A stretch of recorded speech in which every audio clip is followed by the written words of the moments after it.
பொதுவாக அவங்க உட்காரும்போது ஒரு சேர் இடைவெளி விட்டு தான் இன்னொரு சேர் போடுவாங்க. அந்த பக்கத்துலையும் சரி இந்த பக்கத்துலையும் சரி.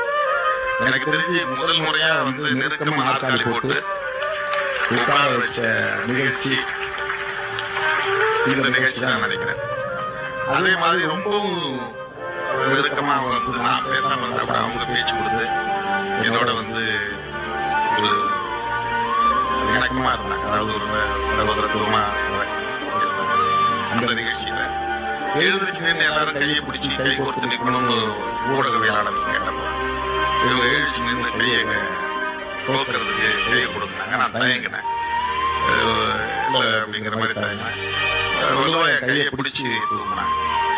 வந்து நட்புக்கு உரிய மதிப்பு அளிக்குது. நான் வந்து கூட்டணி விட்டு வெளியே போகும்போது அவங்க சொன்ன வார்த்தை ரொம்ப முக்கியமா மனசாப்பம் எனக்கு தோணும்.